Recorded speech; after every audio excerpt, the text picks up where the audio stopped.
Vous êtes à l'abreuvoir de l'actualité. Bonsoir, bienvenue, les titres du journal.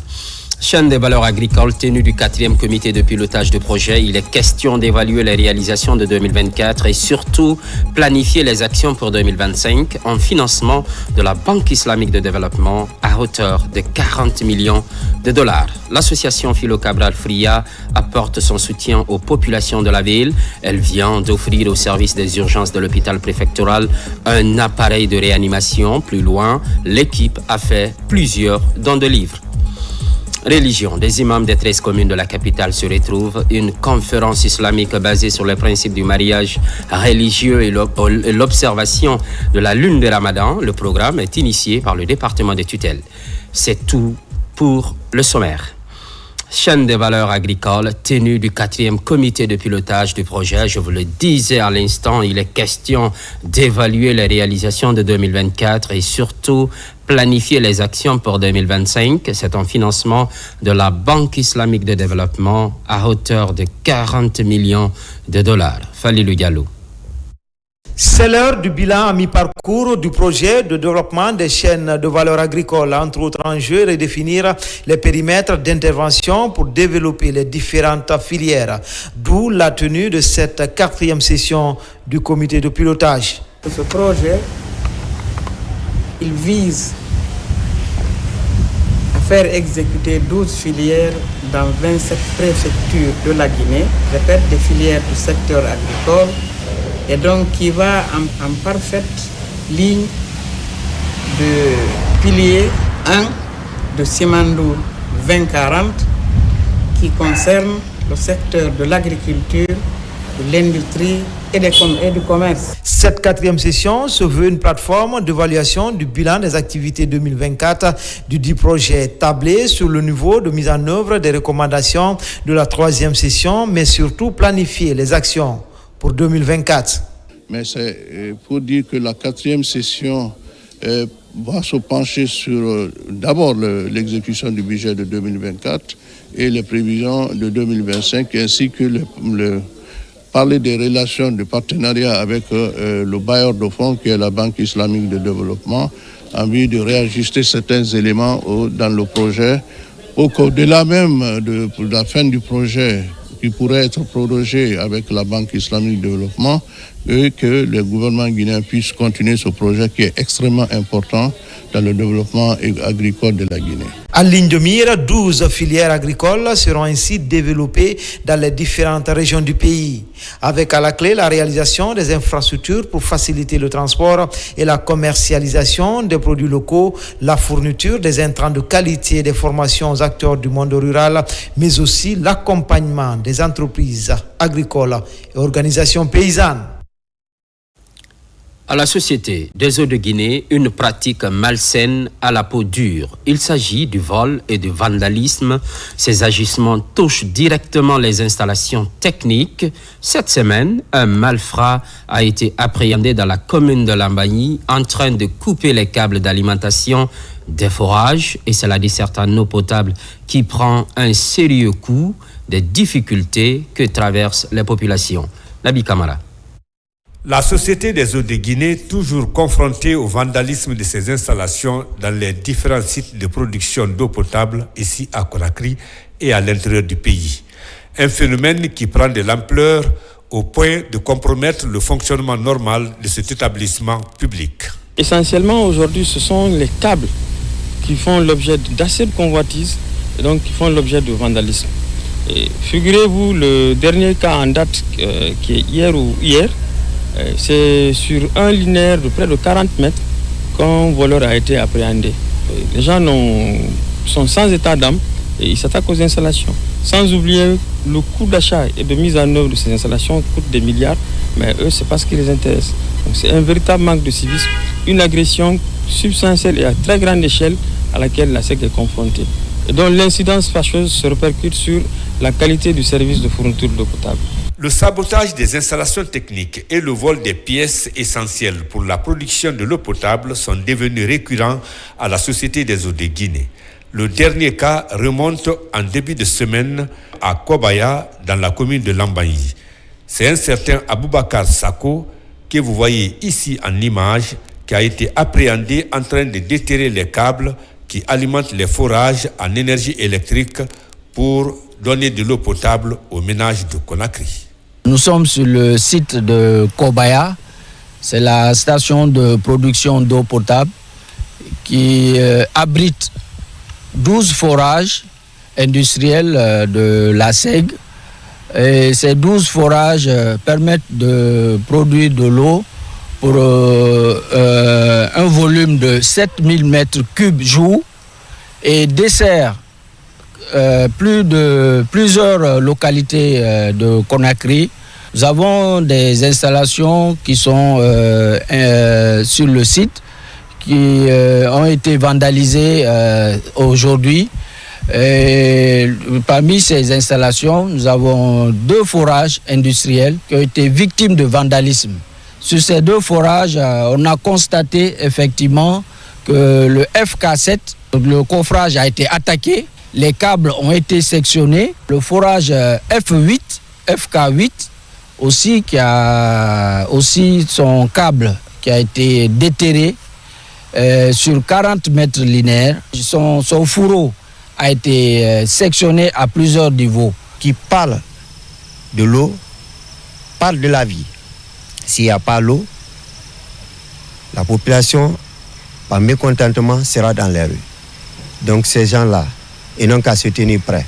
Nous allons les poursuivre jusqu'à leur dernier retranchement. Chaque citoyen est donc sollicité dans ce combat contre ces malfrats qui sabotent les installations de la Société des eaux de Guinée.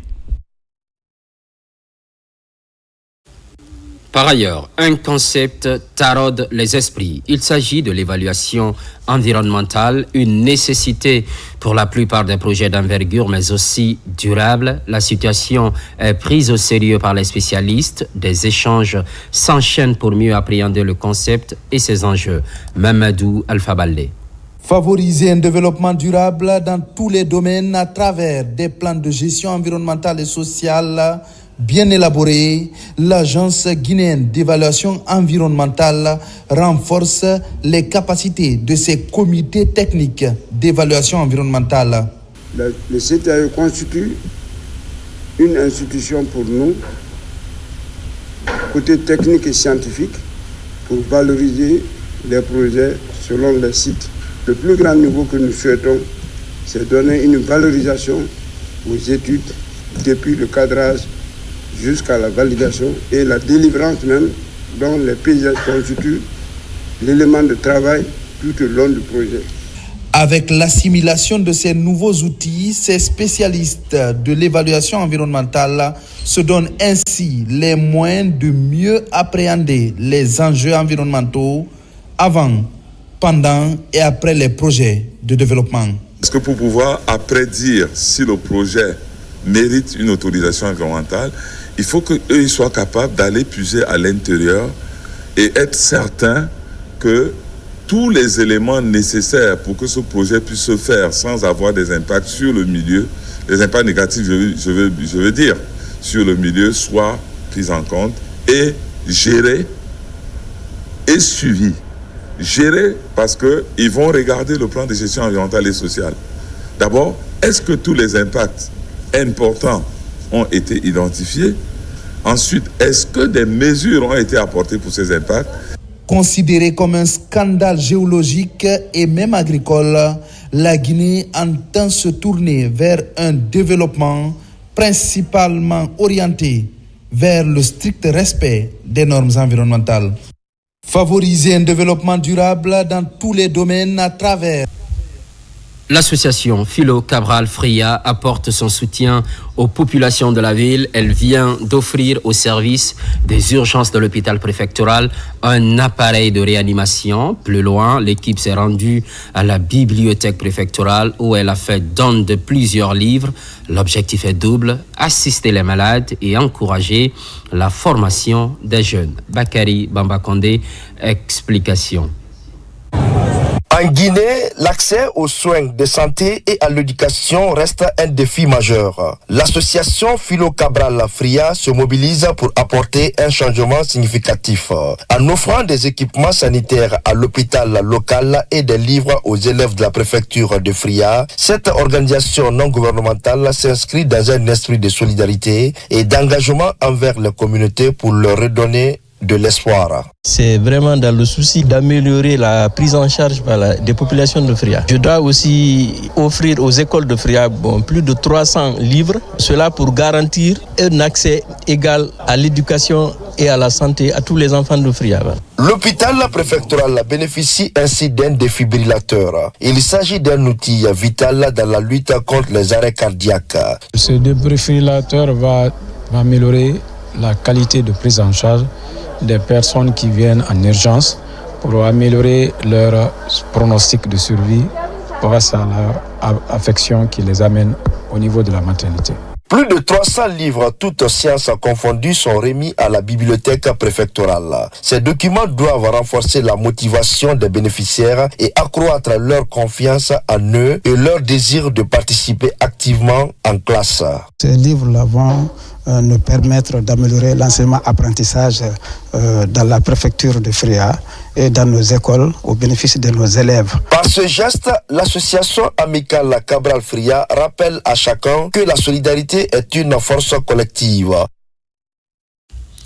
À quelques semaines du Ramadan et du Carême chrétien, le département du commerce se préoccupe de la stabilité du prix des denrées de première nécessité. Dr Diakassi Debe a rencontré les membres de la Chambre du commerce. Ils ont discuté des mesures urgentes à prendre pour le bien-être des fidèles. Maïmouna Beladiallo. Le mois de Ramadan et celui chrétien, c'est dans 2 semaines. Face aux opérateurs économiques, la ministre du Commerce, de l'Industrie et des PME remet la préoccupation des citoyens sur la table. Toutes les questions relatives à la stabilité des prix sur le marché ont été abordées. Cette année, le carême va se passer dans de meilleures conditions, ainsi que le mois de Ramadan. Il y a eu des propositions de la part de la Chambre de commerce de l'Industrie de PME de la Guinée, mais nous sommes optimiste, comme je l'ai dit, en ce qui concerne une bonne proposition de prix pour les citoyens, pour les consommateurs de la Guinée. L'autre sujet de la rencontre, c'est l'insuffisance des magasins de stockage. Des dispositions sont envisagées par le ministère du Commerce. Nous sommes résolument engagés à accompagner l'effort du gouvernement. Comme vous le savez, ils ont eu à diminuer et continuent encore à diminuer la valeur mercurière au niveau des ports. Donc nous ferons tout pour que cela reflète au niveau des consommateurs citoyens lambda. Nous continuons la discussion pour que le citoyen lambda continue à avoir vraiment des prix abordables, comme vient de demander Madame la ministre. Les cadres du ministère du Commerce, de l'Industrie et des PME et les opérateurs économiques, notamment la Chambre du Commerce, sont à leur 2e rencontre pour aborder le sujet sur la stabilité des prix des denrées de première nécessité. Les rencontres vont se poursuivre pour améliorer le panier de la ménagère. La Saint-Valentin, à la rencontre du couple Bangoura. Il partage avec nous le début de son histoire qui aboutira au mariage grâce au père de la demoiselle Yari dans les années 60. Aujourd'hui, messieurs à 89 ans et madame 79. Malgré le poids de l'âge, ils se souviennent presque de tout dans les moindres détails. Makemedezo. À leur temps, les mœurs et coutumes étaient respectées. Le bon vieux temps où la famille était au centre de toutes les décisions. Dans les années 50, Yari Bangoura faisait partie des jeunes filles scolarisées de la capitale. Elle commence le primaire par l'école de ravitaillement à Boulbiné, actuelle école des sourds-muets. Après, l'école du centre, puis le lycée des jeunes filles chez Madame Sultan, où elle passera le brevet. Avec ce diplôme, la jeune Yari est orientée à l'école secondaire de la santé de Donka. À peine âgée de 18 ans, ses parents acceptent la demande d'un jeune militaire reconverti en administrateur civil, Mamadou Bangoura, qui avait fait un premier mariage en 1957 sans suite. Bref, ce n'était pas son choix. Je l'ai rencontré à Kamayen, moi qui suis responsable politique, membre du comité régional de la GIA de la Conakry. Depuis 1959 jusqu'en 1973, J'avais quitté maintenant. Alors c'est là-bas que je l'ai connu. Souvent, j'allais là-bas en section. Alors, quand je l'ai vu au bureau là-bas, j'ai demandé un des parents à elle. Alors c'est ainsi maintenant qu'il m'a mis en contact, que le gars m'a mis en contact avec elle. Alors c'est ainsi maintenant que j'ai commencé à faire des démarches. Et en fin de compte, il y a eu mariage. Elle était élève infirmière. La jeune Yari ne rêvait pas de se marier en ce moment, car elle était comptée parmi les intellectuels du quartier. Et aller jusqu'au bout de ses études était son souhait. Mais bon, la famille est forte et la volonté du père est un ordre à respecter au pied de la lettre. Ainsi, le 19 septembre 1966, le mariage est célébré. Ils deviennent un couple responsable. J'étais petite, je ne voulais même pas me marier parce que j'étudiais avec les parents en ce moment-là. Quand on te dit c'est ça, c'est ça. Ce jeune couple intellectuel passe de bons moments ensemble. Madame Bangoura devient une sage-femme aguerrie, convoitée dans plusieurs hôpitaux, comme celui de Kindia, le centre de santé de Ratoma, mais aussi au CHU d'Onka.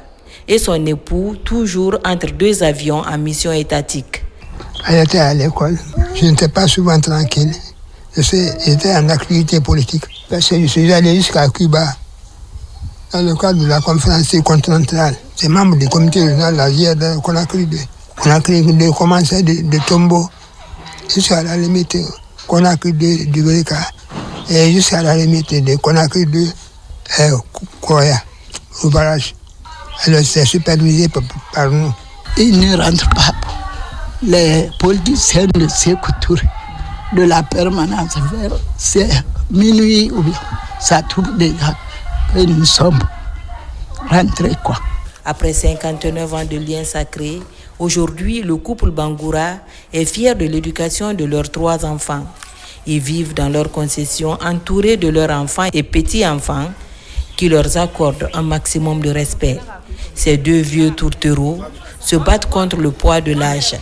Mais la complicité entre monsieur et madame Bangoura reste intacte. Toute une école pour la nouvelle génération. Autonomisation de la gente féminine, Bokeh fait preuve de bonnes élèves et des assistances se multiplient. Des équipements sont mis à disposition. Ce sont des machines à coudre destinées aux femmes pour les aider à se prendre en charge. Younes Atawel Kamara. Au total, 80 machines à coudre offertes aux jeunes filles issues des ateliers de couture des communes rurales de Tanen et de Dabis dans la préfecture de Bokeh. C'est un geste de la Direction générale du consortium SMB Winning pour contribuer au renforcement des capacités opérationnelles de ces couturières en vue de garantir leur autonomisation. L'objectif, c'est d'accompagner les personnes, la communauté, dans l'exercice de leur activité rémunératrice de revenus pour accroître la valeur ajoutée, mais aussi ça va permettre de faciliter leur opérationnalisation et aussi ça va permettre de renforcer leur autonomie. Tour à tour, chaque couturière reçoit ici sa propre machine à coudre. Une manière de galvaniser davantage ces jeunes filles dans la pratique du métier afin de se prendre en charge.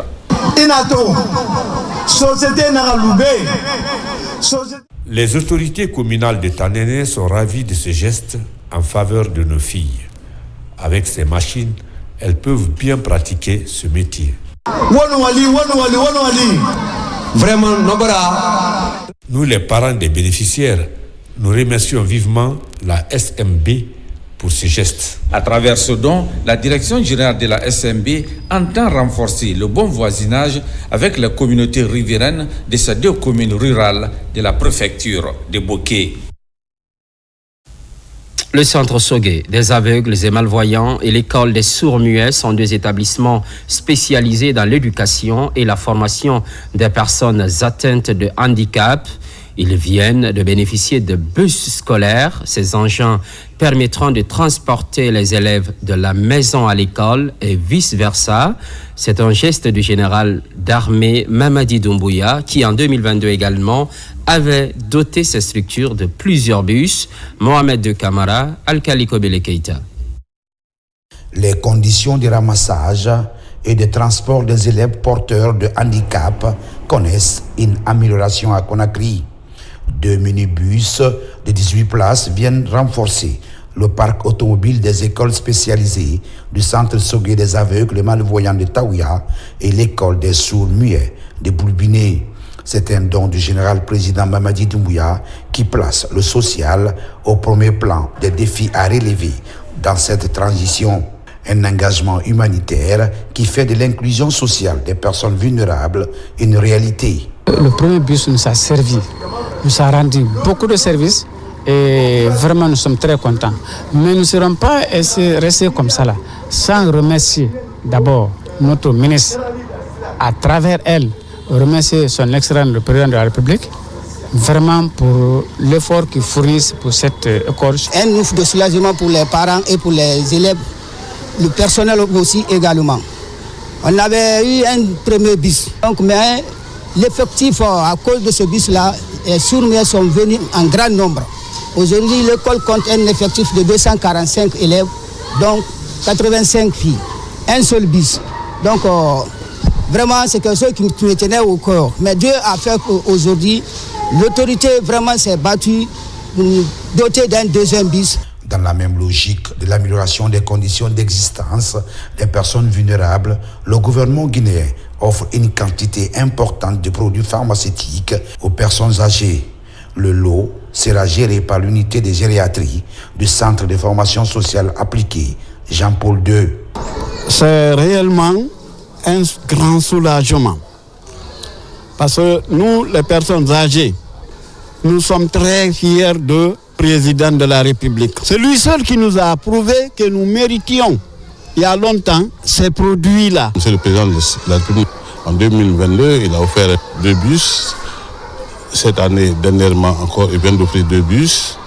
Et là prouve qu'il est dans la logique de sa cohérence de ne laisser personne pour compte. Cela va permettre à ces jeunes enfants-là d'aller librement à l'école, d'être transportés, puisque c'est ça la volonté de la mobilité qui est recherchée pour cette catégorie d'enfants vulnérables. Cet autre geste hautement humanitaire vise la prise en charge sanitaire des personnes du 3e âge, sans discrimination aucune.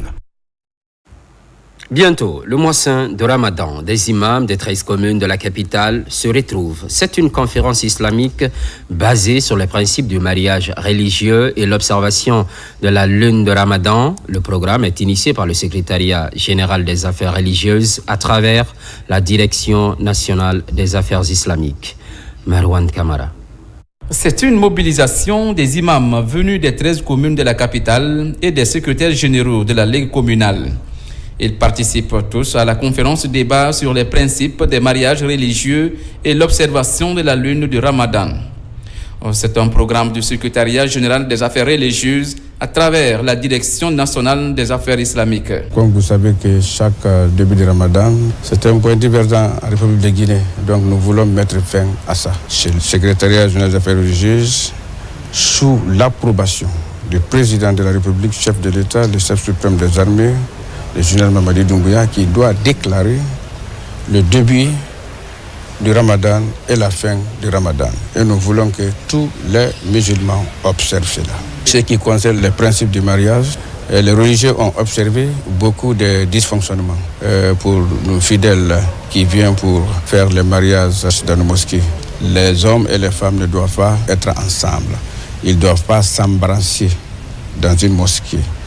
Les femmes ne doivent pas rentrer dans les mosquées sans être vêtues conformément au respect de la mosquée. Et aussi, on ne doit pas faire de folklore dans la mosquée. Cette conférence islamique est animée par 2 islamologues. Elle va permettre d'édifier ces prêcheurs religieux sur les notions liées au mariage religieux et aussi de renforcer leur foi en islam. Il y aurait des commissions en temps pour toujours recevoir des appels. Celui qui voit lune à Zérékoré par exemple ou bien à Yomou, c'est l'autorité communale qu'il va appeler pour leur dire, pour leur annoncer ça.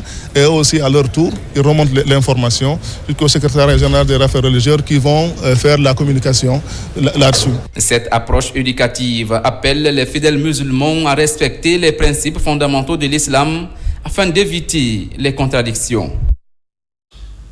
Culture sur fond d'humanitaire. Avec ce geste qui sans doute fait la promotion de la lecture en Guinée, le Centre de lecture publique et d'animation culturelle CELPAC reçoit 4 tonnes de livres, une assistance des responsables de la bibliothèque Djibril Tamsir Niane. Le point avec Mikini Moussa Kamara, Bintia Kondé. 4 tonnes de manuels sont maintenant stockés au siège du Centre de lecture publique et d'animation culturelle CELPAC à Donka. C'est un geste de la bibliothèque Djibril Tamsir Niane pour promouvoir le savoir. On ne peut pas donner à meilleure institution que le CELPAC qui représente vraiment la lecture publique sur l'ensemble du territoire national, qui a donc un réseau de bibliothèques qui, justement, a besoin de livres pour alimenter ses rayons. Même si cela se fait, mais c'est une activité permanente parce qu'il faut régulièrement alimenter les rayons des bibliothèques.